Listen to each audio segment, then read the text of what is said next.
Hey guys, I'm Tommy Nickerson from Bear Gallery, and today I'm going to be customizing some Doc Martens.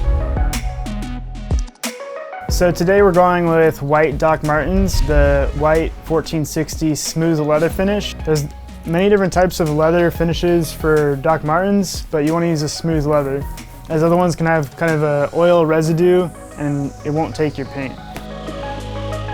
So step one, I'm going to prepare the surface with the Prepare and Deglazer.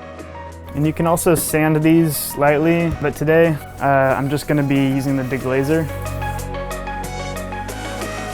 So when I'm blasting a whole coat of background color, I cut out little circles to cover over the eyelets. If you want to use black Doc Martens, you're going to do the same thing. You can use the leather Prepare and Deglazer, and you can even do some sanding. And then at that point, you're going to want to use about 6, 7, maybe even 8 layers of white paint before you finally start applying your artwork if you want it to be vibrant. I kind of like to just be brutal about it, get all the cracks in, and then worry about the brush strokes and the thickness of the paint afterwards.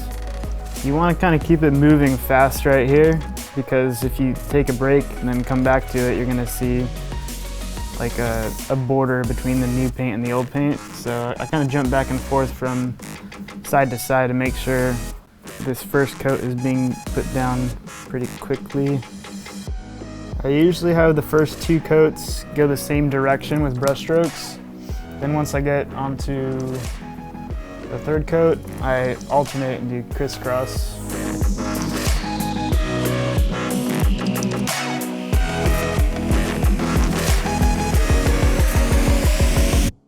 Once the stencil is placed on the boot, you can use just kind of a light color paint to go over your stencil, the little spots you cut out. Maybe you cut out the eye for the stencil, or in this case, the beak for the parrot.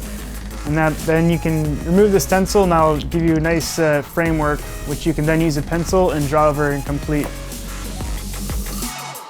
Today we did a parrot, and I wanted to work from background to foreground and from dark to light colors. So I started at the belly, which the wings fall over. So I kind of worked on the belly first, worked from dark to light. You know that you're gonna have brush strokes in here, so try to let them be at least flow in the direction of, in this case, the feathers. But after a few more coats, you won't see them.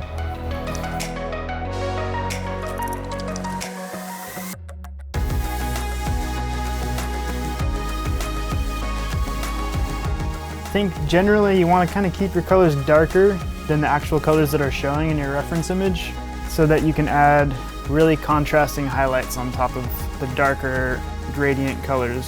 So this is just kind of your foundation that you're going to build off of.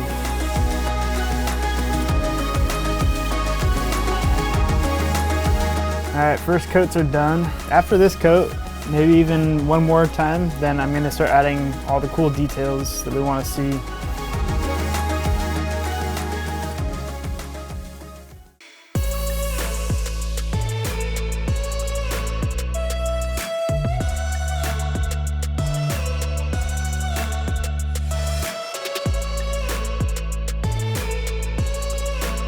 A trick I like to do to get some interesting brush textures is to dip half your brush in this case, a dark red, and then the other half has a light red, so that now every time I make a stroke, it's gonna have a little bit more texture to it than if I had dipped it in one color. And since we did a good looking first 2 coats with just a nice gradient from dark red to light red, it's already starting to look pretty realistic once you start adding these nice brush strokes. Since I'm going to add drips down the side of the boots, so I'm going to use a Q-tip to use the Deglazer, very specifically to remove the finishing coat that I want removed.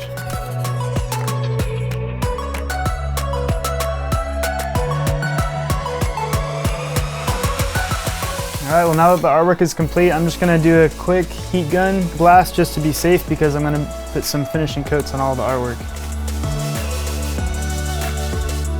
So today I want to get creative with the finishing coats.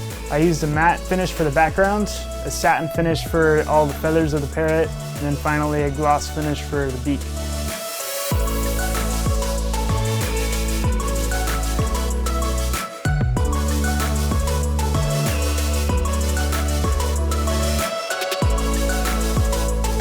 Thank you, Angelus, for having me here today. My name is Tommy from Bear Gallery.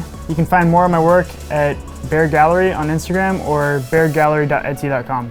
Thank you.